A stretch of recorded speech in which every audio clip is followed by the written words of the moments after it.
അതായത് രാസാസ്വാമി എന്ന് പറയും, വട ഇന്ത്യയിലാണ്. മറ്റു മതങ്ങൾ വലിയ ആശ്രമങ്ങളൊക്കെ ഉണ്ട്. ശ്രീശങ്കരൻ മുതൽ ഇങ്ങോട്ട് പല. പിന്നെ ശ്രീശങ്കരൻ പറഞ്ഞതിനെ തിരുത്തി പറഞ്ഞത് മധ്വനാണ്. മാധ്വാചാര്യർ പറഞ്ഞതനുസരിച്ച്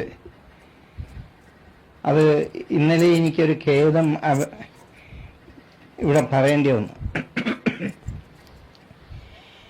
മാധ്വന്റെ ഉദ്ദേശം എന്താണോ ആ ഉദ്ദേശത്തിന് വിപരീതമായി ചെയ്യുന്നു.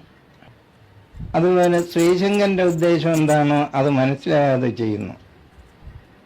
യേശുവിൻ്റെ നബിയുടെ അതുപോലെ തന്നെ. അവർ പറഞ്ഞ വാക്ക് മാത്രം നിങ്ങൾ എടുത്താൽ മതി, വേറെ ആരും പറയുന്നത് എടുക്കരുത്.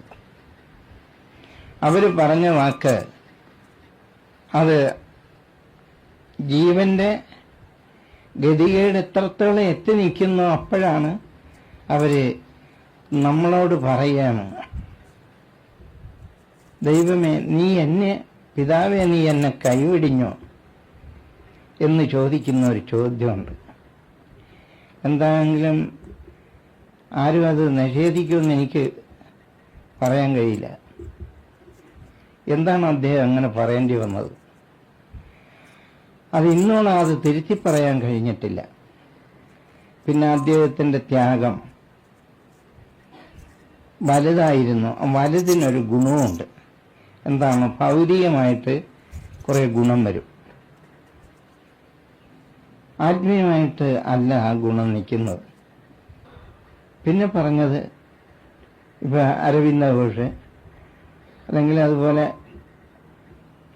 പാശ്ചാത്യ പണ്ഡിതന്മാരോ വേറെ ഒരാൾ പറഞ്ഞിട്ടുള്ളത് നാരായണ ഗുരുവാണ്. എന്താണെന്ന് ചോദിച്ചിരുന്നതിൽ ഇങ്ങനെ ഇത്രയും പേരെ പറഞ്ഞതായിട്ട് കാണുന്നുള്ളൂ. പക്ഷെ ഇതെനിക്ക് നേരിട്ട് നിങ്ങളോട് പറയാൻ വയ്യാത്ത ഗതികേടുണ്ട്. എന്താണ് കാരണമെന്ന് അറിയാത്തതാണ് ഇതിൻ്റെ ഒരു രഹസ്യം. ഇത് ഞാൻ ഇത്രേ പറയുന്നുള്ളൂ. അത്രയും കൊണ്ട് നിങ്ങൾ ബാക്കിയുള്ളത് മനസ്സിലാക്കിക്കൊണ്ടാൽ മതി. എന്നാൽ ഒരു വലിയ പരിചയക്കുറവ് ഇതിൻ്റെ പിന്നിൽ സംഭവിച്ചു പോയി.